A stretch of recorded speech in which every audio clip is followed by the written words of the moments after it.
तो सर एक बड़ी ना सीरियस नोट पे एक चीज बोलना चाहूंगा कि वायर्ड नेटवर्क मार्केटिंग के ऊपर मैं थोड़ा बोलना चाहता हूँ सर। कई बार लोग पूछते हैं कि ठीक है, जैसे मैं भी बात करता हूँ अभी हमारे चैनल को भी, ठीक है सर हम एजुकेट हो गए, डायरेक्ट सेलिंग क्या होती है हमें समझ में आ गया, डायरेक्ट सेलिंग बदनाम क्यों हुई हमें ये भी समझ में आ गया, क्योंकि उस पर भी हमारी वीडियो है कि बदनाम के पीछे प्रैक्टिकल रीजन क्या है, कहते हैं बट हम क्यों करें। तो इसके ऊपर सर चार ही चीज बोलना चाहूंगा कि इंडिया के अंदर सर इस समय मेनली 4 प्रोफेशन के अंदर लोग सबसे ज्यादा काम करते हैं। राइट। मैन्युफैक्चरिंग, सर्विस, राइट, फिर आपका आ जाता है एग्रीकल्चर, फिर आपका डिफेंस के लिए भी बड़ा एक क्रेज है, डिफेंस में भी हमारा बहुत बड़ा वो है, डिफेंस फोर्सेस में सारी इंक्लूड कर लेता हूँ। सर मैन्युफैक्चरिंग सेक्टर की अगर हम बात करें तो क्या हो रहा है, आर्टिफिशियल इंटेलिजेंस या ऑटोमेशन की वजह से पहले 10,000 लोग मिलकर 1,000 कार बनाते थे। राइट। आज 1 लाख कारें बिक रही हैं, लेकिन क्या 1,000 कारें 10,000 लोग बना रहे थे तो क्या 1 लाख कार 10 लाख लोग बना रहे हैं? नहीं बना। 10,000 लोग 1,000 कार बना रहे थे, आज 1,000 लोग 1 लाख कारें बना रहे हैं। तो क्या हो रहा है, देश बढ़ रहा है, कारें बिक रही हैं, कंट्री ग्रो हो रही है, लेकिन एम्प्लॉयमेंट कम हो रहा है, खत्म होती जा रही है। ऑटोमोबाइल सेक्टर ले लो सर, 2019 अभी हम खत्म कर रहे हैं, इस साल में क्या हुआ ऑटोमोबाइल सेक्टर के साथ? सर हमारा ऑटोमोबाइल सेक्टर हमारी जीडीपी का 7% कंस्टिट्यूट करता है। हमारी पूरी जीडीपी का 7% ऑटोमोबाइल सेक्टर से आता है, और उसके अंदर जो ऑटोमोबाइल कंपोनेंट मैन्युफैक्चरर है वो 2.5% हमारी जीडीपी का आता है वहां से।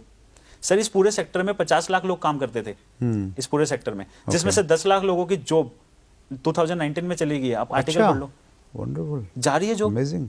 क्यों? और हमारी आंखों के सामने जा रही है और हम लोग अभी भी नहीं रियलाइज कर पा रहे हैं, क्योंकि सर क्या हो रहा है, टेक्नोलॉजी आएगी इंसान को निकालेगी। क्योंकि सर एक चीज आप मान लो रोबोट हो, मैं एक इंसान हूं, आप सैलरी लोगे? रोबोट तो कहां सैलरी है, वन टाइम इन्वेस्टमेंट है। आप सैलरी नहीं लोगे, मैं तो लूंगा। आप सैलरी नहीं लोगे तब भी 24 घंटे काम करोगे, मैं सैलरी लेके भी 12 घंटे से ज्यादा काम नहीं करूंगा। आप बीमार नहीं पड़ोगे, मैं बीमार पड़ूंगा। मेरे को कभी छुट्टी जाना होगा, कभी डेट पे जाना होगा, कभी कहीं जाना होगा, मूड खराब होगा, कहीं नहीं जाना। आप समझ रहे हो? त्योहार होंगे, सब चीजें होंगी, लेकिन रोबोट का कुछ नहीं होगा। सर सबसे बड़ी कॉस्ट क्या है कंपनी की आज की डेट में? सर आपको पता है, ह्यूमन वर्कफोर्स 70% जो है वो लोगों को सैलरी देने में जा रहा है। अगर वही हम एलिमिनेट कर दे तो सीधा प्रॉफिट मार्जिन बढ़ गया। आज एक चीज और बताता हूँ सर, ऑटोमोबाइल सेक्टर के ऊपर जो मैंने किया है, हर जगह बोल रहे हैं कि स्लो डाउन है, बट कोई ऐसा एकड़ा नहीं है कि जो दिखा रहा है कि स्लो डाउन है। पिछले साल से कारें ज्यादा बिकी है, पिछले साल से बाइकें ज्यादा बिकी है। सर देखो इंडस्ट्री बड़ी समझदार हो गई है। आपको 2011 का या 12 का मैं जब एमबीए कर रहा था, एक इंसिडेंस मेरे को याद है कि मारुति कंपनी के अंदर जब लोगों को ले ऑफ किया जा रहा था, तो जो इंसान बताने गया ना कि कल से जॉब पे मत आना, उसी को जिंदा जला दिया था। अच्छा, ये इंसिडेंस हुआ था जिसकी वजह से फैक्ट्री का प्लांट कई दिनों तक बंद हो गया था। आज ऑटोमोबाइल सेक्टर की कंपनियां ना बड़ी समझदार हो गई हैं। वो है ना, जानबूझ के पहले आज की डेट में क्या क्रिएट किया जाता है कंपनीज के द्वारा कि स्लो डाउन है।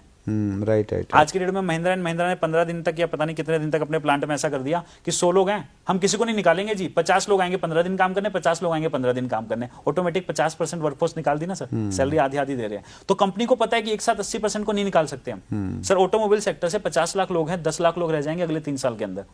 10 लाख निकल चुके हैं, अगले 30 लाख और निकाले जाएंगे, बट बिना बताए बिना दिखाए लोगों को ही ये क्रिएट कर, क्योंकि कंपनी से भी डरी हुई है ना सर। एक साथ अगर आप बोल दोगे कि कल से 10,000 लोग हैं, 8,000 मत आना, वो आग लगा देंगे कंपनी के अंदर। सही है। तो इस तरीके की चीजें की जाती है। बट यहाँ से सीख क्या सकते हैं कि मैन्युफैक्चरिंग सेक्टर के अंदर लोगों को जॉब से निकाला जाएगा, और जब मैन्युफैक्चरिंग सेक्टर के अंदर लोगों को जॉब से निकाला जाएगा तो वो कहां जाएंगे सर? क्योंकि टेक्नोलॉजी ये खत्म कर रही है, और डायरेक्ट सेलिंग इकलौता ऐसा प्रोफेशन है सर जो आर्टिफिशियल इंटेलिजेंस प्रूफ है। इकलौती ऐसी इंडस्ट्री अगर हम ले लेते हैं जिसका टेक्नोलॉजी कुछ नहीं कर सकती सर, डायरेक्ट सेलिंग है। इंसानों का काम है, इंसान करते आए हैं, इंसान आज भी कर रहे हैं और आगे भी इंसान करेंगे। यहाँ टेक्नोलॉजी कुछ नहीं कर सकती।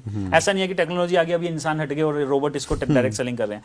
तो सर डायरेक्ट सेलिंग से बेहतरीन प्रोफेशन फ्यूचर जनरेशन के लिए कुछ नहीं हो सकता। फिर आ जाते हैं सर्विस सेक्टर के अंदर। सर आज की डेट में मैं अभी आया यहाँ पे, कैब बुक की मैंने, कार बुक की मैंने, कैसे की? ओला से। मैं बस कैसे बुक करता हूँ? रेड बस से। मैं टिकट ट्रेन कैसे बुक करता हूँ? आईआरसीटीसी से। मैं प्लेन कैसे बुक करता हूँ? मेक माई ट्रिप से। मैं हर चीज कैसे बुक कर रहा हूँ? ऐप के थ्रू। ह्यूमन की रिक्वायरमेंट ही नहीं। और हम पता क्या बोल रहे हैं गवर्नमेंट को कि लोगों के लिए जॉब नहीं क्रिएट कर रही गवर्नमेंट। कहां से कर देगी गवर्नमेंट? ने थोड़ा ना लोगों की जॉब खाई है, हमने खाई है। अभी गवर्नमेंट मेरे ऊपर बंदूक लगा देगी, तू कल से ट्रैवल एजेंट से टिकट कराएगा ट्रेन की, मैं नहीं कराऊंगा। मैं पागल हूं वहां पे जाके 2 घंटे खड़ा हूंगा? नहीं होऊंगा ना सर। तो लोगों की जॉब गवर्नमेंट ने थोड़ा ना खत्म किया है, लोगों की जॉब हमने खत्म की है, क्योंकि हमें टेक्नोलॉजी ने वो एक वो दे दिया, एक तरीके से हमारे को सपोर्ट कर दिया, हमारे आलसीपने को सपोर्ट कर दिया। और दूसरी चीज हमारे लिए बड़ा वो हो गया ना सर, टाइम कंज्यूमिंग भी नहीं रहा। तो आपको पता है सर, सर्विस सेक्टर में जो करोड़ों लोग काम करते हैं, आज क्या कर रहे हैं वो? जो लोग पहले एसटीडी पीसीओ चलाते थे, वो बेचारे बाद में एसटीडी पीसीओ बंद हुए करोड़ों, तो वो लाखों कुछ जॉब बची, वो मोबाइल रिचार्ज करने लगे। फिर पेटीएम आ गया, उनकी भी जॉब खा गया। तो खत्म कर रहे हैं सर हर सेक्टर को, सर्विस सेक्टर के अंदर खत्म हो रही है। हम ये माने कि जो आर्टिफिशियल इंटेलिजेंसी है, उसकी वजह से जहाँ पे लोग फ्री हो रहे हैं वो डायरेक्ट सेलिंग में आके अच्छा भविष्य बना सकते हैं? सर मजबूरी है उनकी, और कोई प्रोफेशन नहीं है सर, दो ही प्रोफेशन है, वो दो प्रोफेशन चूज कर सकते हैं। जैसे मैन्युफैक्चरिंग में जॉब नहीं बचेंगे आने वाले टाइम में, सर्विस सेक्टर में बचेंगी बट 90% खत्म हो जाएंगी। सेम मैन्युफैक्चरिंग में होगा, सेम सर्विस सेक्टर में हो चुका है, हो रहा है। फिर इसका चलो मैं आपको ना 2 सेक्टर और एक बार डिस्कस कर लेता हूँ, फिर आपको आंसर मिलेगा। एग्रीकल्चर सेक्टर की सर मैं एक बात करता हूँ। एग्रीकल्चर सेक्टर में ना बड़ी फनी सिचुएशन हुई है। 150 साल पहले चले जाएं, आज से 150 साल पहले सर, 150 साल पहले जैसे कि ये टेबल है पूरा का पूरा, इतनी ही जमीन अमेरिका में भी होती थी एक इंसान के पास, और इतनी ही जमीन यूएसए में भी होती, मतलब इंडिया में भी होती थी। राइट। $1 1 रुपए के बराबर था, याद होगा हमको। राइट। इतनी ही जमीन, इतने ही रिसोर्स इंडियन के पास भी है, इतने ही रिसोर्स एक अमेरिकन के पास भी है। अब हमारे यहाँ पे क्या हो रहा है, लेकिन खेती कैसे होती है?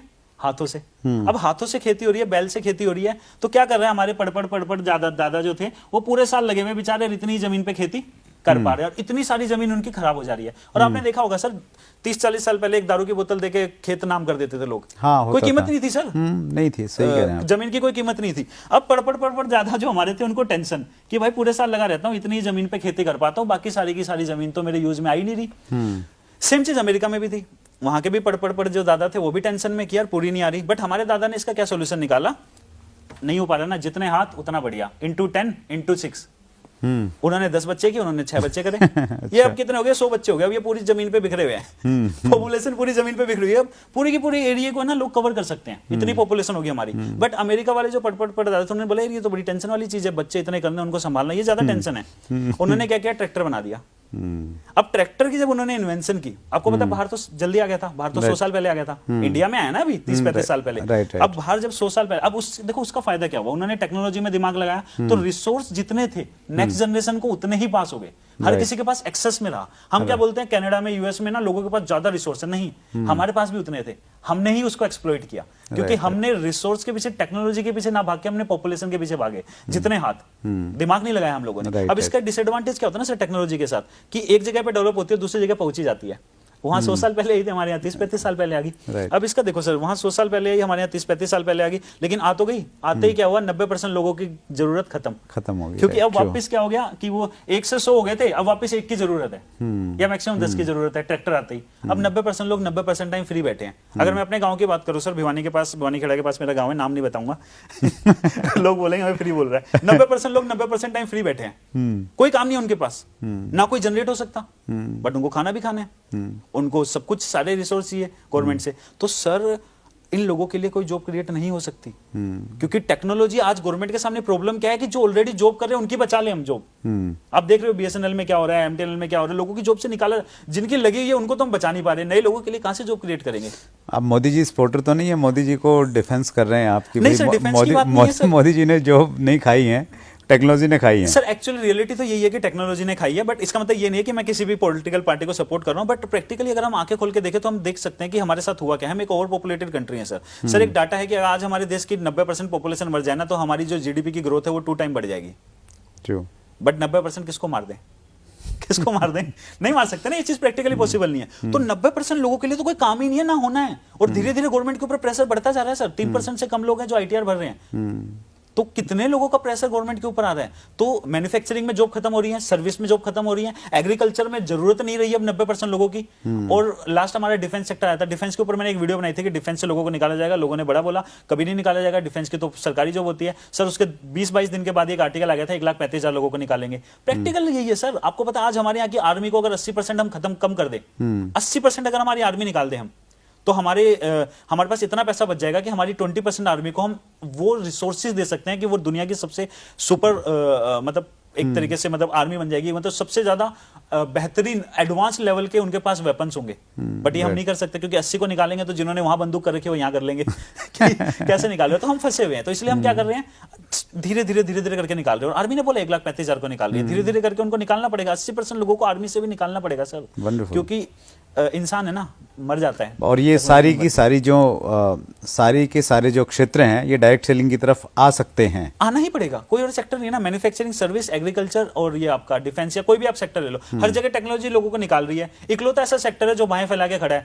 किसी भी सेक्टर के हो आप, ना आपकी पढ़ाई लिखाई से मतलब, अनपढ़ भी आ सकता है, पढ़ा लिखा भी आ सकता है, लेडीज भी आ सकती है, जेंट्स भी आ सकते हैं, बच्चे भी आ सकते हैं, बुजुर्ग भी आ सकते हैं। हर सेक्टर को ये बाहें फैला के खड़ा है कि आ जाओ मेरे पास आ जाओ। मतलब डायरेक्ट सेलर्स आज का इंटरव्यू देख के बड़े एक्साइटेड हो जाएं कि हमारे पास में बहुत सारा स्कोप है, बहुत सारे लोग आने वाले हैं। सर बहुत ही ज़्यादा स्कोप है। डायरेक्ट सेलिंग ही मैं हमेशा से बोलता हूँ कि वो बच्चा है जो आने वाले टाइम में इस पूरे के पूरे देश का भार संभालेगा, और इसके अलावा कुछ भी नहीं है। और इसलिए मेरा कंसर्न भी हो जाता है, क्यों मैं सोच चैनल पे हम ट्राई करते हैं, हमारा पूरा का पूरा रहता है मेन चीज़ कि एजुकेट करें, और क्यों हमें मतलब कंपनीज को भी एक्सपोज करना पड़ता है, क्योंकि सर हमारा यूथ जा रहा है, सर हमारा देश नेशन हमारा बिल्ड हो रहा है डायरेक्ट सेलिंग के थ्रू। हम इस 90% जो नेशन बिल्डिंग के लिए जो यूथ जा रहा है, इसको हम गलत डायरेक्शन में कैसे जाने दें सर? कैसे हम अपनी आंखें बंद कर ले, कैसे हम ना बोले? तो बहुत ज्यादा रिस्पॉन्सिबिलिटी की काम है कि डायरेक्ट सेलिंग में हर डायरेक्ट सेलर को कहना चाहूंगा कि ये इंडस्ट्री जो उन्होंने चूज की है वो ऐसे टाइम पे चूज की है कि उनका जो फ्यूचर है वो 100% प्रोटेक्टेड है, 100% सेफ है।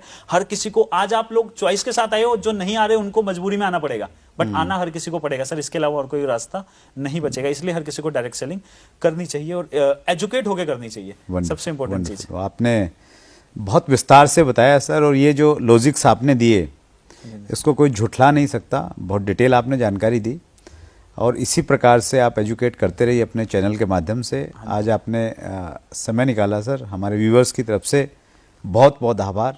Thank you very much. Thank you sir.